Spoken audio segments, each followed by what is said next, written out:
dapat makaalis ka. Kung aalis ka, babayaran mo lang yung visa base dun sa kaibigan ko na taga XR. Kaso hindi nga alam kung kailan darating yung visa ng sa malimig ng visa ng Canada. Kaya pag hindi din ako umalis dito sa trabaho ko, yung sahod ko ang liit-liit, sakto lang din. Di paano na pag may mga emergency cases gaya nung nakaraan, nung bakasyon ko na dengue yung anak ko. Susang po.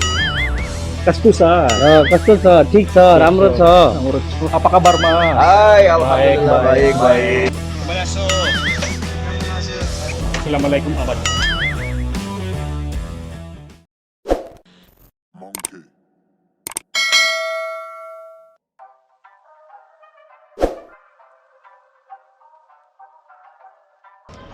Ay wah, panalo mga kamanoy. Ay, tagal kong hindi nag-vlog. Siguro panalo 45 days. Hindi. 45 days ata ako hindi nag-vlog eh. Dito ako sa Kuwait Manoy. Yan, yung Kuwait Alhambra Tower, no? Dito tayo sa city.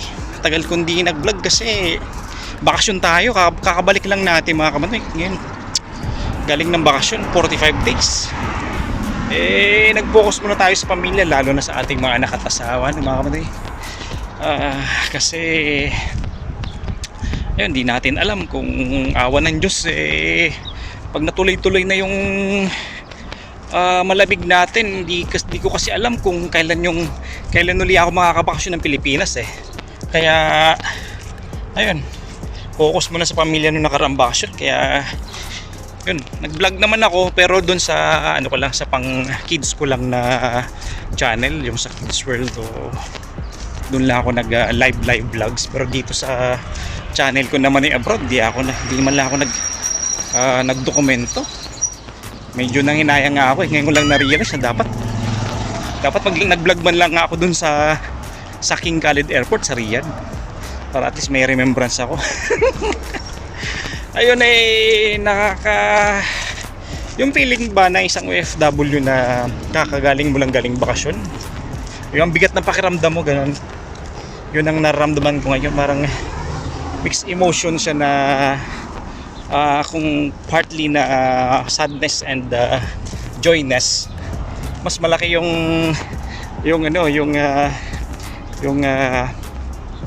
mas malaki yung part ng sadness, kasi syempre na-miss mo agad yung pamilya mo, yung mga anak mo, kasi 45 days or 43 days mo kasama tapos biglang bago na sa isang iglap napunta ka sa isang direksyon na uli ng paghahanap buhay. Nakakainis.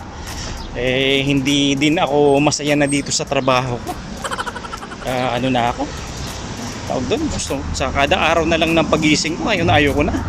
Parang yung feeling ba na bigat na ng katawan mo, tapos ayan na naman, gusto ko na talaga umalis ng trabaho. Kaso lang ang iniisip ko, kasi pag wala kasing specific accurate na time yung pagdating ng visa kasi nga pag halimbawa lumipat ako ngayon ng bagong trabaho, kailangan makakonsume muna ng 1 year bago ka makaalis sa trabaho sa bagong company. Kasi hindi ka basta-basta pwede makaalis yan dito sa Kuwait. Mayroon 3 months. Within 3, nag-apply ako ngayong, nag-start ako ng April, May, June. Within June, dapat makaalis ka. Kung aalis ka, babayaran mo lang yung visa base dun sa kaibigan ko na taga XR. Kaso hindi nga alam kung kailan darating yung visa sa malimig ng visa ng Canada. Kaya pag hindi din ako umalis dito sa trabaho ko, yung sahod ko ang liit-liit, sakto lang din.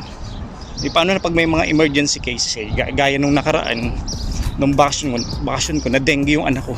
Ang bihirang pating. Kaya yun, laglag agad yung 33,000 pesos ko sa 3 days ko na hospitalization ng anak ko. Nakakainis. Imbis na kompleto na sana yung full paid na sana ako dun sa Canada, ngayon nabitin ako ng 30,000. May utang pa rin ako ng 30,000 kasi sakto din na 33,000 yung hospitalization. yung ano ko, yung medication ng anak ko.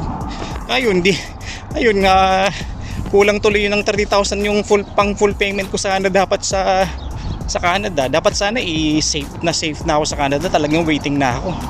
Ayun, pending pa rin ako ng 30,000 pesos. Ano ba yan? Ang hirap-hirap talagang abutin ng Canada. Nakakainis. Minsan dumarating ako sa time na ayoko na eh. Sumusuko na ako. Kaso andun na kasi ako eh. Ilang baga nasa sabihin natin nasa 80% na nga ako. Pero minsan di mo talaga maiiwasan na ma-disappoint ka, mawalan ka ng panghinaan ka ng loob. Kasi nga di mo alam eh.